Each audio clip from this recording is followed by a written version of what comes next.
des hyènes et des lions. Sans eux, aucun safari n'est digne de ce nom. La menace d'un animal prêt à bondir nous fait tous frissonner. Daddy, I'm scared. I don't like hyenas. Don't worry about it, Hope. We've got these skies.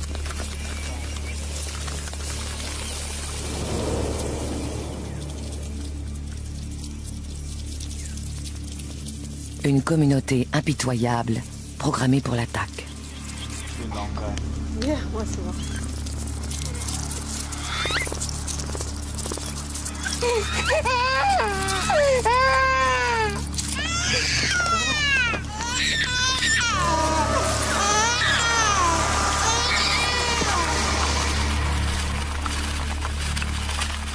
Il existe plus de 8000 espèces de fourmis sur la planète, inoffensives pour la plupart. Mais une ou deux d'entre elles sont si agressives que certains les croient capables de tuer des êtres humains. Est-ce réellement le cas? La fourmi voyageuse d'Afrique peut-elle dévorer un cheval en un jour? La piqûre d'une seule fourmi bulldog d'Australie peut-elle tuer un homme? La fourmi légionnaire d'Amérique latine peut-elle vraiment supprimer toute forme de vie dans une forêt? Tout ceci est-il un mythe ou une réalité? Nous allons parcourir le monde et tenter de découvrir la vérité concernant ces fourmis tueuses.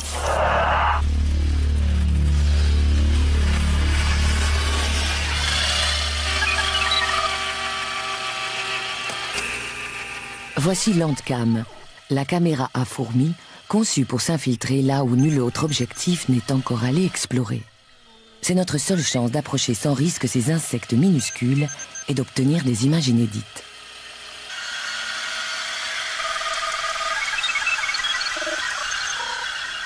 Après des années de mise au point, Landcam est enfin prête à prendre la route. Au Costa Rica, l'autoroute panaméricaine traverse de spectaculaires collines boisées.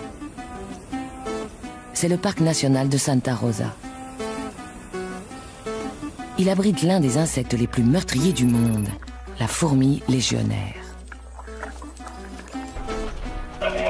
Dale Morris est naturaliste et photographe. Il va nous aider à pister cette légende vivante.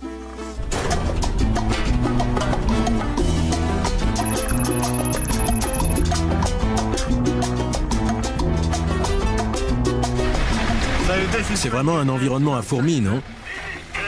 Oui, tout à fait. Il y a beaucoup de vieux arbres par ici, et j'espère y trouver une colonie.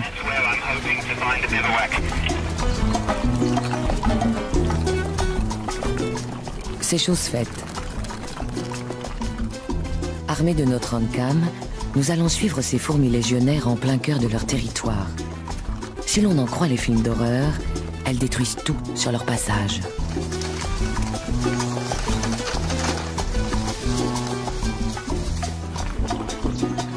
On prétend même qu'elles peuvent dévorer un homme en quelques minutes.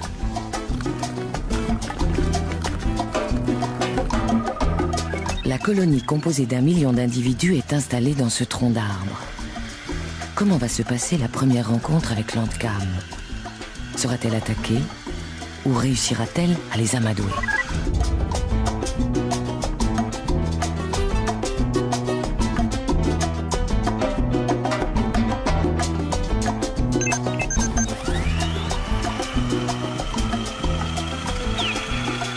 Jusque-là, le système fonctionne parfaitement.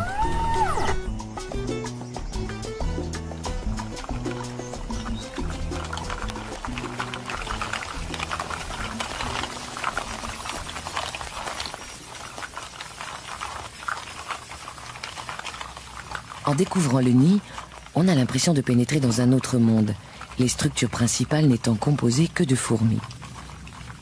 Plusieurs millions de pattes sont reliées les unes aux autres par des crochets spéciaux, formant des câbles et des supports qui servent également d'ascenseur et de galerie à la colonie.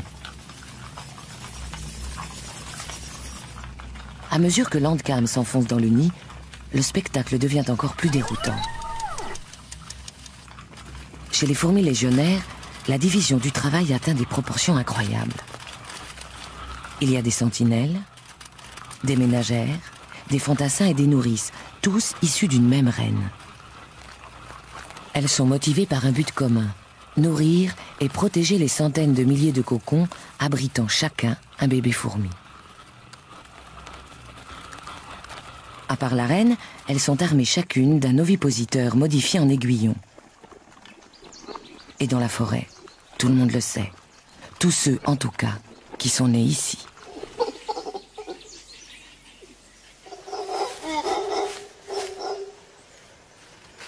Le jour où il a décidé d'étudier seul une colonie, Dale Morris a commis une grosse erreur. Il pensait s'être équipé en conséquence, mais il avait omis un détail. Sa combinaison était prévue pour résister aux abeilles. Or, il allait observer des fourmis.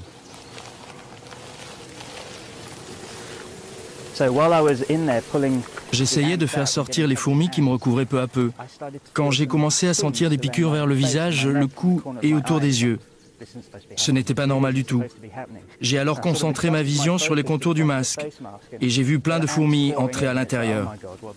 Je me suis dit, mais qu'est-ce que j'ai fait? Pris de panique, j'ai commencé à enlever ma combinaison et j'ai oublié que les poignets étaient très serrés. Si bien que je me suis retrouvé les mains dans les manches, coincé avec des centaines de fourmis très fâchées. Le temps de me dégager, j'avais le tour de cou d'un orang-outan mâle et les oreilles douloureuses, comme frottées avec de la glace. Mon front était couvert de piqûres. Quant à mes poignets, je ne les sentais plus du tout. Avec autant d'aiguillons à sa disposition, il est clair que la communauté peut assurer une défense efficace.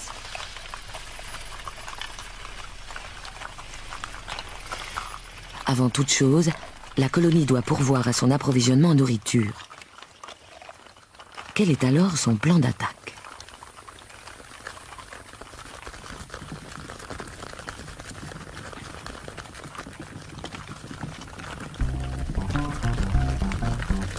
Les ouvrières spécialisées commencent par bâtir des ponts au-dessus des obstacles pour faciliter l'écoulement de ce flot de voyageuses. Au moment du départ, il peut passer jusqu'à 6000 fourmis par minute. Elles choisissent alors une direction plus ou moins perpendiculaire à celle de la chasse précédente, afin de ne pas sillonner les mêmes territoires. Elles ne s'accordent aucune minute de répit, et sont 300 000 à partir ainsi en chasse pour le compte de la communauté.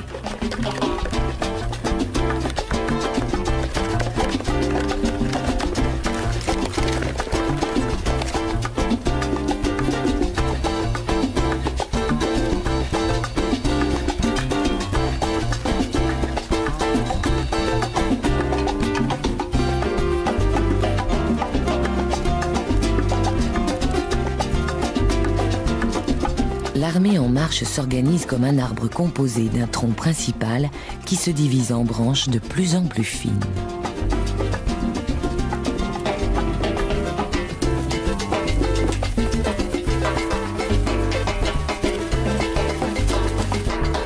Les fourmis ne passent pas inaperçues.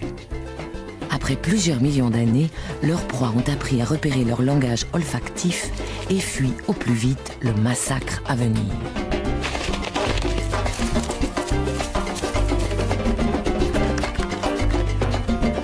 Pour ceux qui peuvent courir, c'est le moment ou jamais.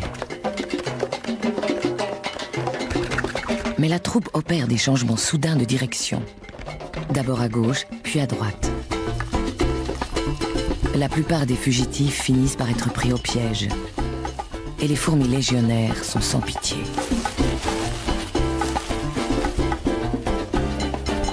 Un scorpion reçoit plusieurs centaines de doses de venin.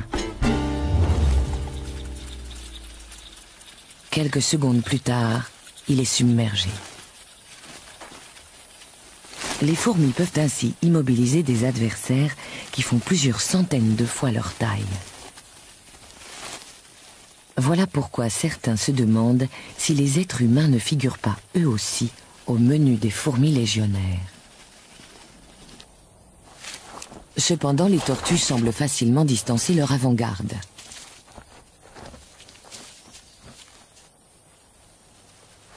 Et les serpents ne semblent pas non plus inquiétés par la horde vorace. La raison en est simple. Si les fourmis démembrent aussitôt les plus petites de leurs victimes en les mordant et en les piquant, elles peinent déjà à traverser le cuir épais de proies telles que les scorpions. Elles laissent alors les enzymes, distillées par leur aiguillon, faire le travail. Au bout d'une heure, la proie tombe en morceaux. Elles peuvent ainsi rapporter au nid le repas gargantuesque.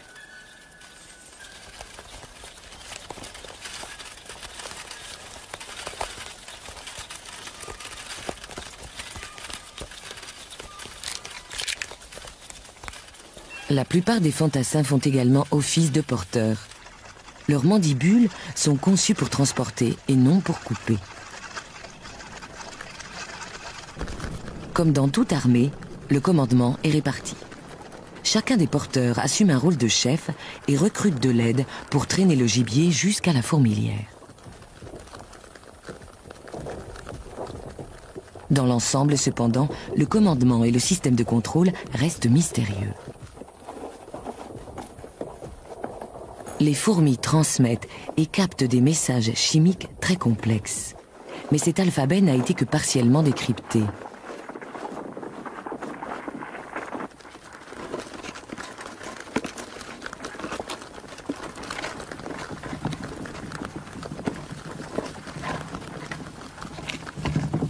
Le pont est toujours en place. Il évite un long détour aux porteurs. Le butin quotidien peut compter jusqu'à 50 000 insectes, araignées et scorpions.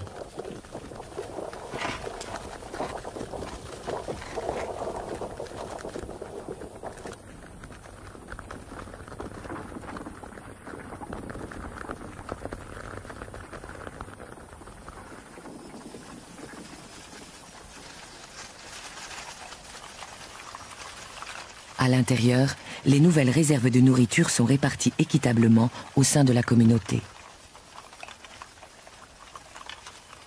Le million de fourmis semble alors former une entité, un seul et même organisme. Les ménagères et les nourrices arpentent la fourmilière pour satisfaire les besoins de chacun. Tous les membres de la colonie n'ont qu'à demander de la nourriture pour en obtenir.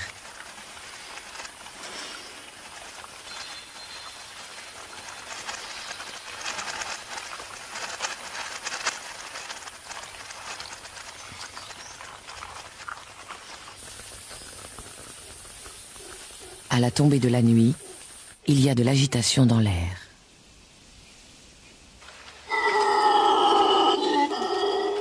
Ce n'est pas un soir comme les autres. Habituellement, au crépuscule, les fourmis s'accordent un moment de repos et font un peu de rangement après une longue journée de pillage. Les ménagères emportent les déchets vers le tas d'ordures. Mais aujourd'hui, c'est différent. Voici les cocons abandonnés par les 50 000 ouvrières qui viennent de voir le jour.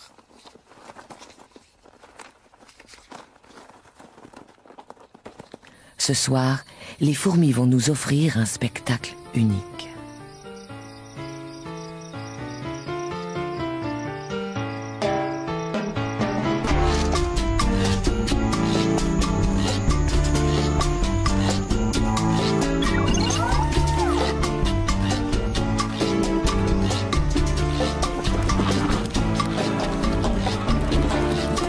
La colonie tout entière s'apprête à lever le camp et commence par déplacer soigneusement les larves.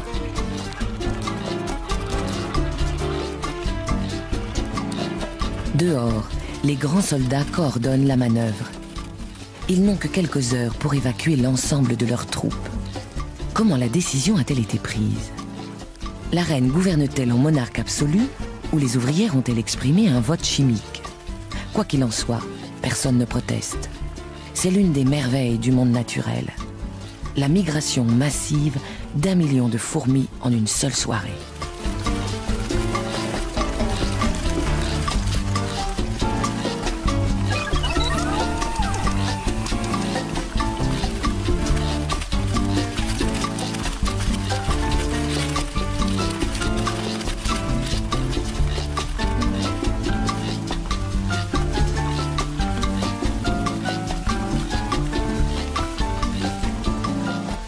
reine reste invisible.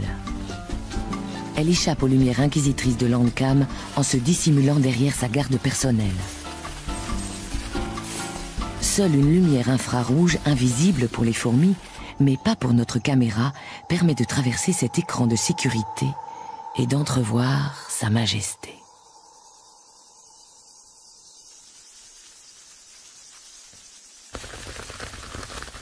Un bref aperçu de la reine avant qu'elle ne se lance dans une course de 200 mètres jusqu'à la sécurité de sa nouvelle demeure.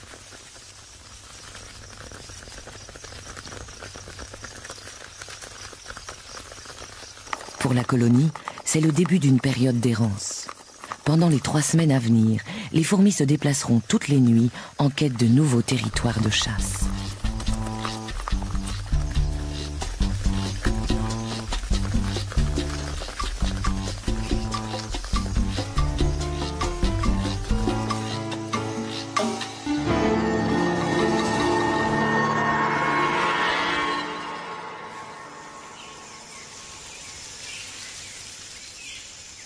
À l'aube, la troupe est déjà en route.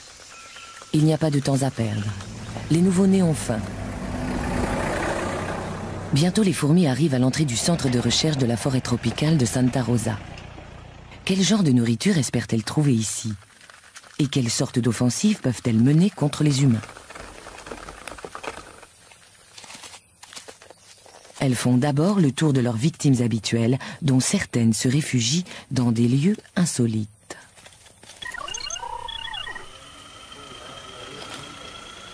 Je peux pas faire la mise au point. En principe, les sols cirés constituent une première ligne de défense contre les intrusions animales. Mais la troupe ne tarde pas à contourner cet inconvénient. Mettant à profit les imperfections du plancher, les ouvrières bâtissent une échelle horizontale pour permettre aux autres fourmis de passer. Le signal de l'assaut est donné. Comment vont-elles être reçues? Pas tout à fait comme on aurait pu le croire. J'adore ces fourmis. Elles nettoient entièrement mon bureau. Je compte toujours sur elles pour débarrasser cette pièce de tous les insectes affreux qui s'y trouvent. Pour la plus grande joie de ses résidents, le laboratoire bénéficie ainsi d'un service de nettoyage gratuit. Pas le moindre cafard, scarabée ou scorpion ne survit au passage de la tornade animale.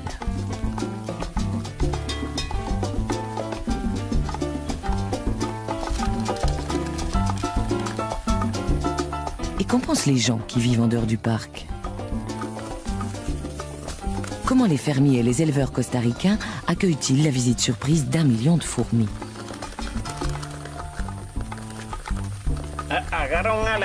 Elles attrapent les scorpions, les cafards. Quand elles viennent, elles emportent tout ça avec elles. Qu'elles nous débarrassent des insectes, des scorpions, des souris, de tout. Dans la forêt, les fourmis légionnaires sont sans doute les tueurs les plus féroces et les plus efficaces.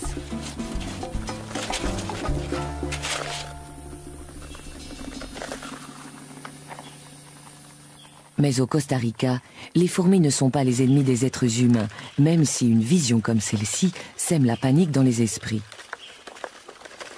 Qui prendrait le temps de réfléchir face à un demi-million de fourmis en marche?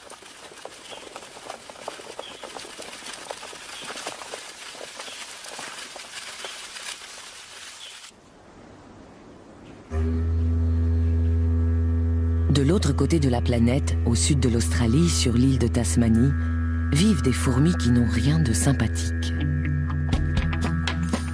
Au cœur des montagnes, les forêts abritent une espèce dont on raconte qu'elle peut tuer un homme en 4 minutes.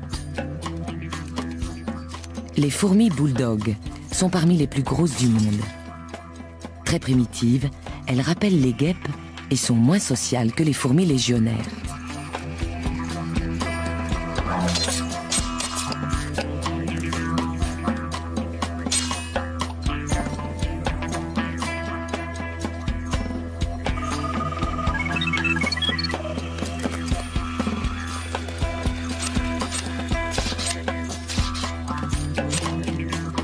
Les fourmis bulldogs sont grandes, voire gigantesques, et leur comportement est parfois carrément menaçant. Elles sont équipées d'un aiguillon particulièrement redoutable dont elles n'hésitent pas à faire usage. Bizarrement, la plus terrible des fourmis bulldogs est aussi la plus petite. C'est la créature la plus dangereuse de toute la Tasmanie. Elle cause plus de morts que les serpents, les araignées, les abeilles et les requins réunis. Voici la fourmi sauteuse. Les fourmis sauteuses vivent en petites colonies de quelques centaines d'individus. Dans les forêts de Tasmanie, elles transportent des pierres pour recouvrir leur nid. Ces cailloux absorbent la chaleur du soleil et protègent ainsi les chambres de couvée de la fraîcheur de la nuit.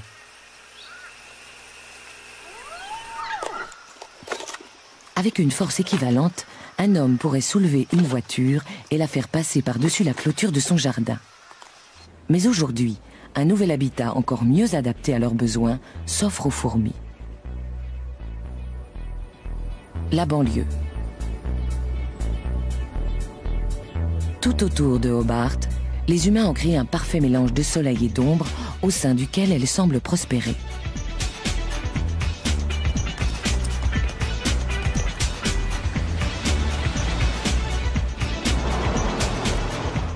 Désormais, ces fourmis sont ici chez elles. Mais l'accueil du voisinage n'est pas franchement cordial.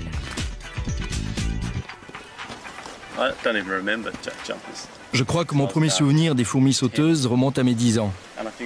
J'ai découvert quelle sale bestiole c'était le jour où j'ai trouvé un nid et que j'ai décidé de les exciter un peu. J'ai pris un bâton et j'ai commencé à taper sur la fourmilière. Je m'amusais plutôt bien, mais un quart d'heure plus tard, sans que je les ai vues arriver, 2 d'entre elles se sont glissées dans mon pantalon. Et il y en a une qui m'a piqué à l'entrejambe. Et j'ai compris que j'étais mal parti.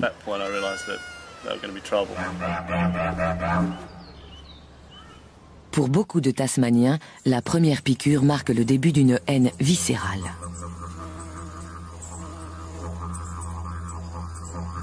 La terre fraîchement retournée de ce jardin est bien meuble. En quelques jours, les fourmis sauteuses peuvent y creuser des galeries.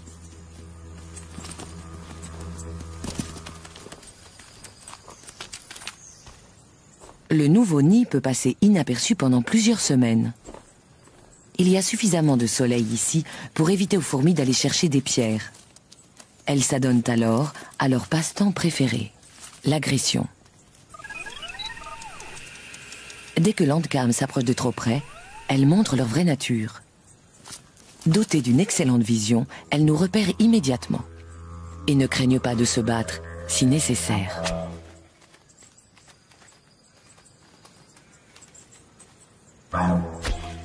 Les fourmis sauteuses sont nerveuses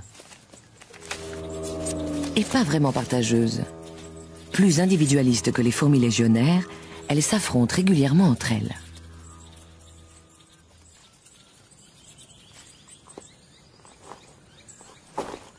Ces combats singuliers ont pour enjeu la domination du nid.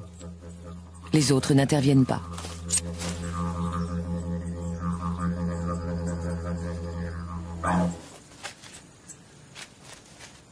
Ce sont aussi des chasseuses solitaires, armées de ce qui pourrait bien être le venin le plus puissant de tout le monde des insectes. La mouche est immédiatement paralysée après injection d'un mélange redoutable d'enzymes et d'insecticides. Elle meurt quelques secondes plus tard. Les seules proies que la fourmi sauteuse ne peut pas rapporter sont celles qu'elle ne parvient pas à porter seule. Même les abeilles et les guêpes succombent devant ces prédateurs féroces.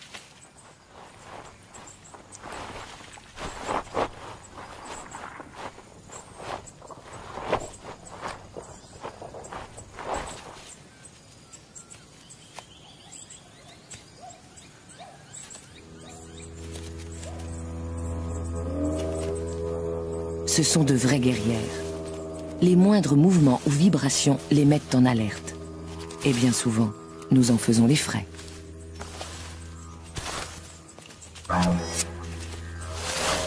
Tout Toutes les semaines, l'hôpital de Hobart traite au moins une urgence causée par les fourmis sauteuses.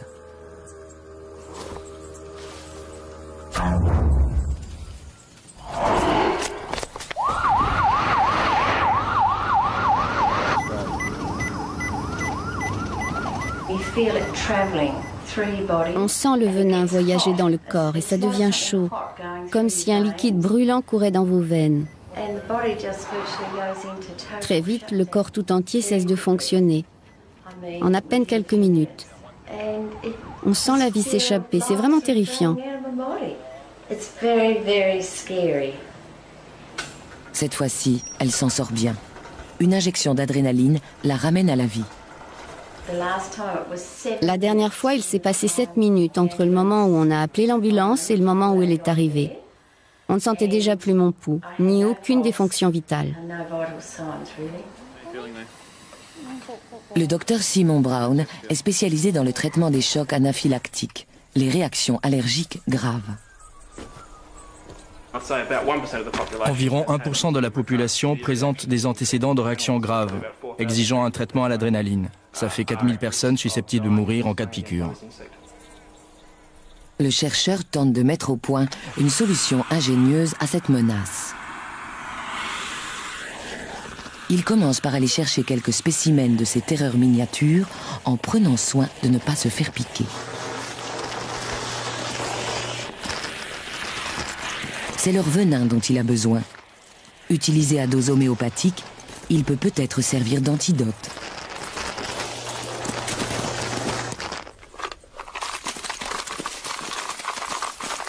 Il les enferme dans une boîte spécialement conçue pour exploiter les fameuses attaques des fourmis sauteuses en les soumettant à de brèves impulsions électriques.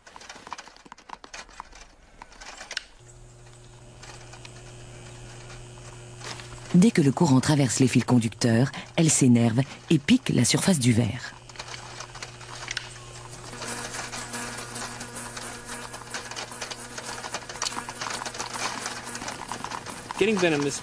Avec cette méthode, on obtient à peu près 10 microgrammes de venin par fourmi. C'est beaucoup de travail, mais comme ça, on n'a pas à les tuer et on peut les ramener au nid. C'est écologique, d'autant plus qu'on s'est attaché à elles ces dernières années.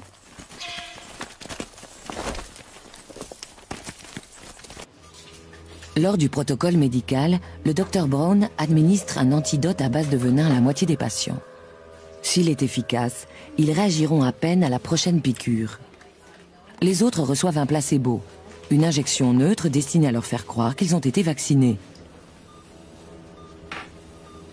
Pour les différencier, on utilise ensuite l'épreuve de l'aiguillon, un test en double aveugle standard. Le Dr Brown lui-même ne sait pas qui a reçu le vrai vaccin.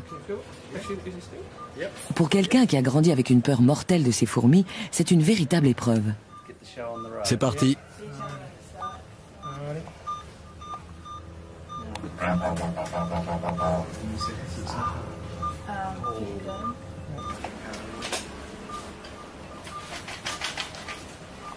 Après quelques minutes, il est clair que Brent fait une réaction. Il a dû recevoir le placebo. Greg va bien, son rythme cardiaque est normal.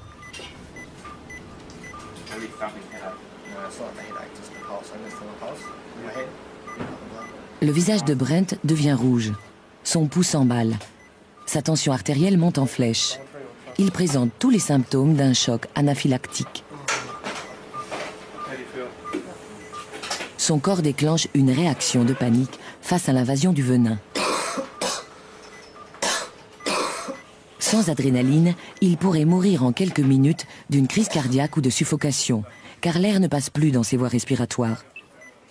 Heureusement, là où il se trouve, il ne risque rien.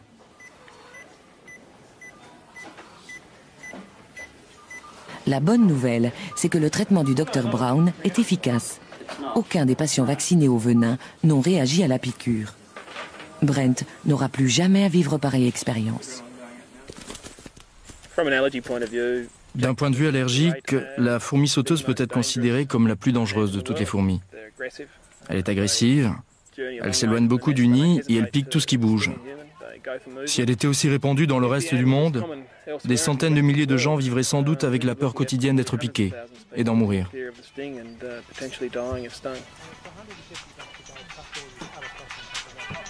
Ainsi, la fourmi sauteuse est une véritable tueuse.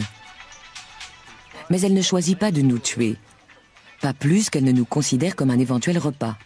Il se trouve juste que nous sommes sensibles à son venin.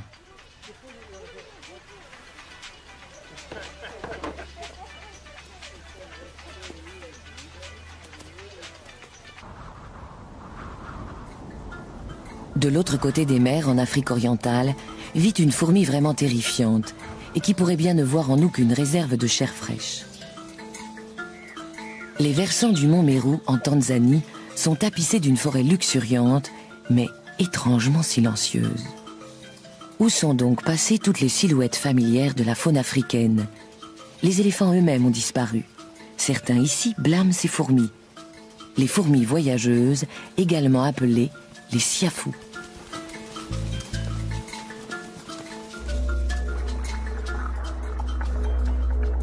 On raconte qu'elles peuvent dévorer un cheval en une seule journée. Récemment, on leur a reproché la disparition mystérieuse d'un touriste au Congo. Alors, sont-elles vraiment mortelles?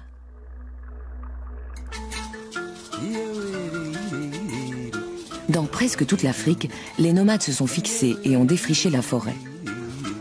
Sur le mont Meru, les Maasai cultivent désormais des bananes, du maïs et des haricots pour nourrir leur famille. Ils vivent à l'écart de la faune locale, à une exception près, les siafous.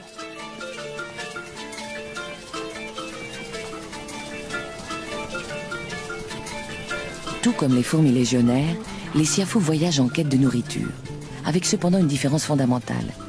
La colonie ne compte pas 1, mais 20 millions d'individus qui mettront 4 jours à accomplir leur exode.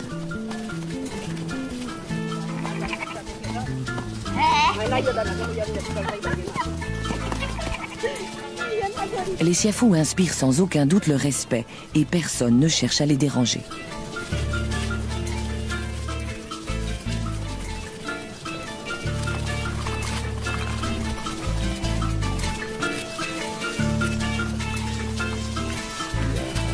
Pour les Maasai, ce sont elles qui ont poussé les éléphants à quitter la forêt en envahissant leurs trompes et en pénétrant dans leurs oreilles. Mais ils pensent aussi qu'elles ont une mission précise à accomplir sur Terre.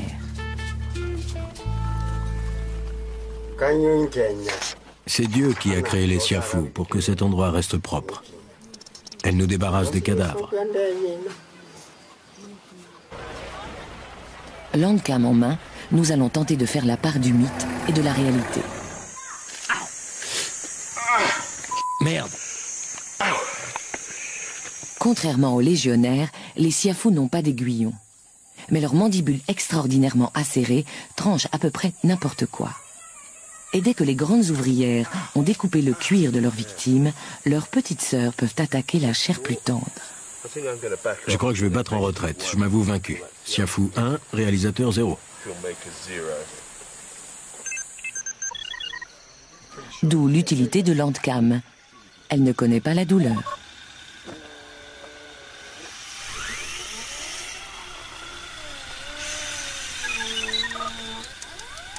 Dans ce nouvel environnement agricole, les siafous font généralement leur nid dans la terre meuble, sous les bananiers.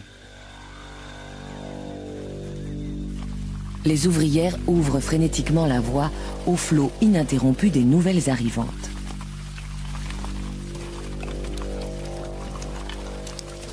Elles sont totalement aveugles.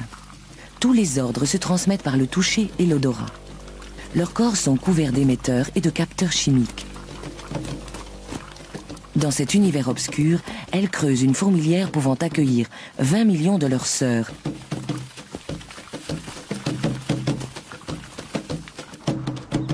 L'alternance de migration et de forage se poursuit jour et nuit. Les pluies approchent et un extraordinaire spectacle va bientôt commencer.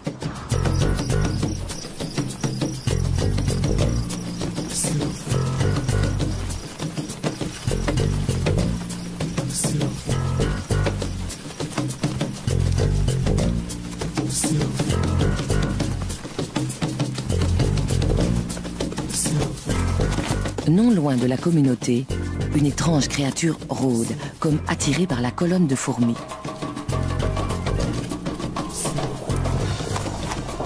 On la surnomme la mouche saucisse.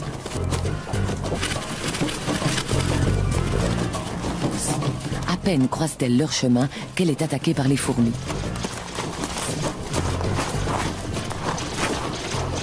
Celle-ci ne la tue pas. On dirait même qu'elle l'attendait. En fait, il s'agit d'un mâle siafou. C'est la plus grande fourmi du monde. Il transporte assez de sperme pour engendrer 500 millions de bébés fourmis. Pas de démonstration d'affection. Les fourmis le clouent au sol et lui coupent les ailes, faisant de lui leur prisonnier. Il sera ensuite conduit au nouveau nid et retenu captif jusqu'à ce qu'une jeune reine soit prête à s'accoupler. La communauté n'a besoin que de son sperme.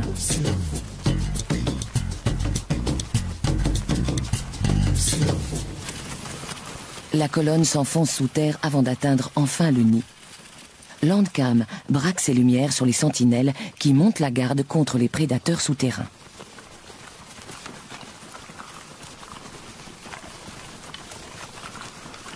À l'entrée de leur nouvelle colonie, les siafous se livrent à un incroyable exercice d'organisation. Chaque minute voit arriver 6000 fourmis qui transportent presque toutes une de leurs sœurs. Les nouveau-nés, les larves et les œufs doivent être nettoyés puis stockés. Comment accomplissent-elles un tel exploit? On sait que tout se fait par le biais de messages chimiques. Chaque fourmi annonce où elle a été, ce qu'elle transporte et si elle a besoin de nourriture. C'est une sorte d'internet des insectes qui permet de relier et d'informer plus de 20 millions d'individus.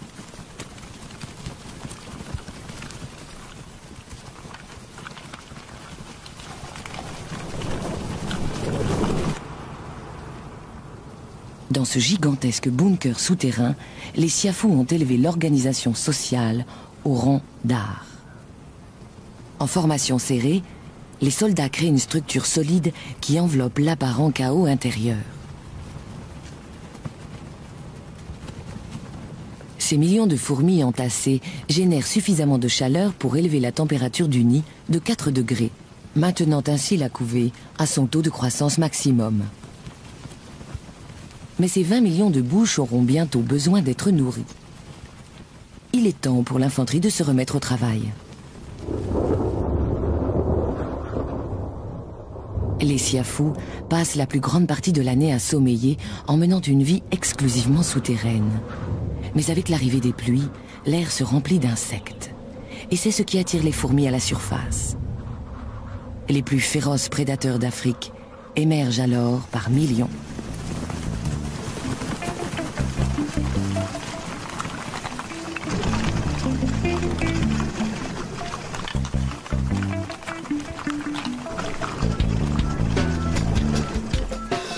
Elles traînent l'extrémité de leur abdomen le long du sol, laissant ainsi une trace olfactive qui servira de point de repère aux suivantes.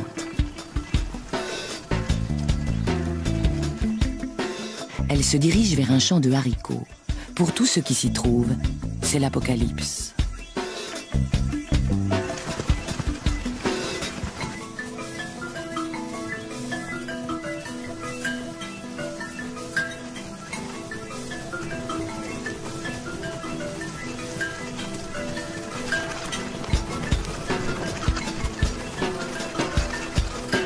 Les antennes des sentinelles remuent sans cesse, tandis qu'elles captent des signaux. Elles sont attentives au moindre changement dans l'air, à la moindre menace. Regardez.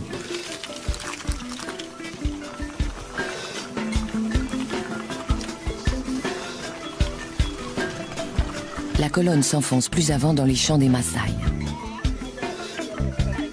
Les fourmis ne sont pas les seules à s'être multipliées. Des millions d'insectes et de scarabées se sont attaqués à la succulente récolte.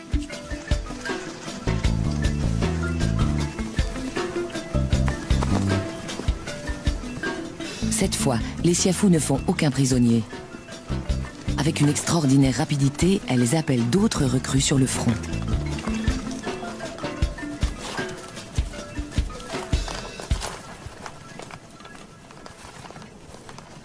Malgré leur cécité, elles sont d'une précision chirurgicale quand il s'agit de découper leur proie pour s'introduire à l'intérieur.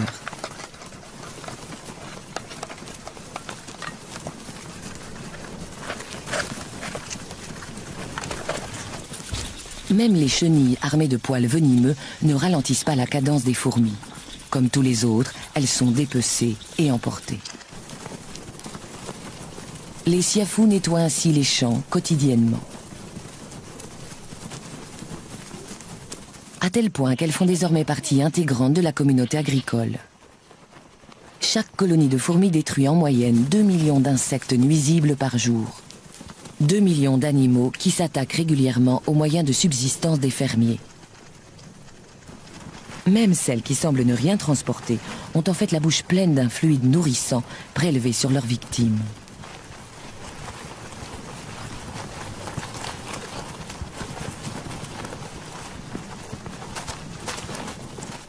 C'est une sorte de désinsectisation naturelle, et les fermiers Maasai mesurent parfaitement la valeur de leur intervention.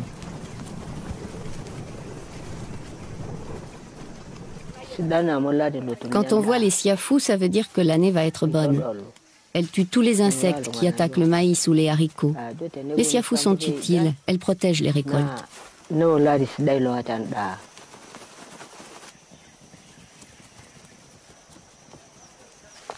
Tout ce qui est comestible et ne parvient pas à fuir est tué et dévoré. Les souris, les rats et les serpents sont tous au menu.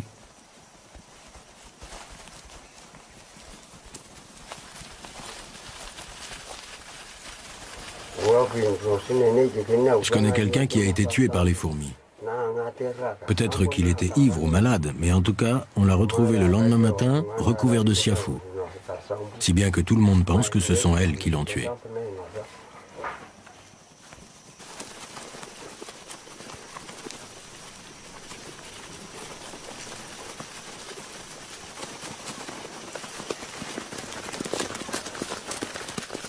Les siafous ont un goût prononcé pour la chair humaine, et leurs troupes sont innombrables. Doit-on pour autant en déduire qu'elles attaqueraient délibérément des hommes dans l'intention de les manger? C'est une menace que les Maasai prennent très au sérieux. Ils font en sorte de toujours garder leurs bêtes hors de portée.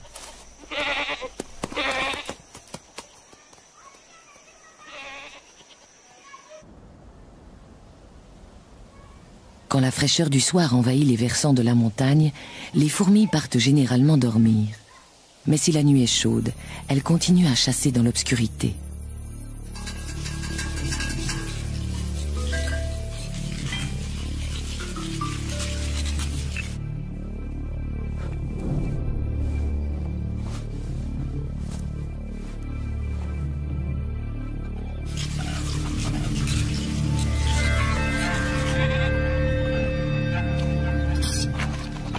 Les volailles sont enfermées dans le poulailler, à l'abri des mangoustes.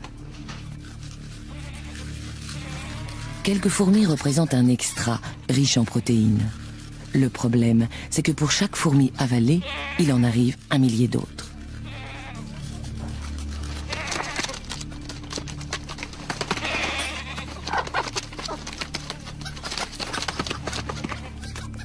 Conscientes du danger, la plupart des bêtes tâchent aussitôt de s'enfuir.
Les siafous ont beau être les amis des fermiers, elles ne font pas de quartier, elles tuent tout ce qui bouge.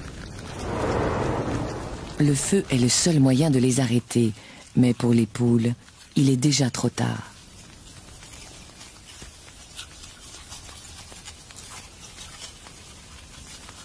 D'ici 24 heures, il ne restera que des becs et des os.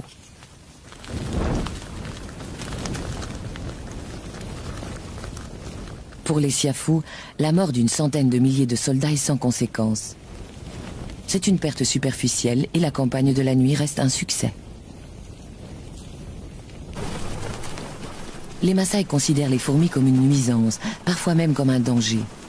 Cependant, elles sont utiles à la ferme. Ils les comprennent et s'accommodent de leur présence.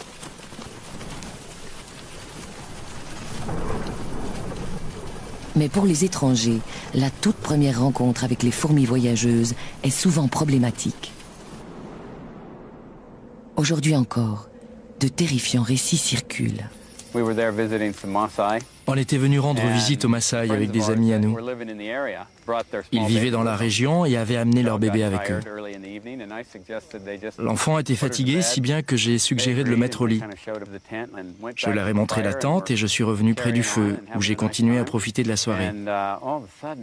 Et puis tout d'un coup, le bébé s'est mis à hurler. On a couru à la tente. Il était couvert de siafous. C'était affreux. Je suis sûr que si on n'était pas arrivé, les fourmis auraient pu facilement le tuer.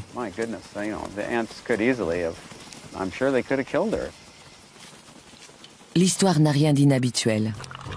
Contrairement aux autres insectes, les siafous attaquent parfois les hommes avec une intention prédatrice. Dans les rares cas où cette attaque réussit, la victime meurt par suffocation, après invasion des poumons. Pour elle, nous ne sommes qu'une proie de plus. Une parmi les milliards de vies qu'elles prennent quotidiennement. Les plus féroces prédateurs d'Afrique ne sont ni les lions, ni les hyènes, mais les siafous, de vraies fourmis tueuses.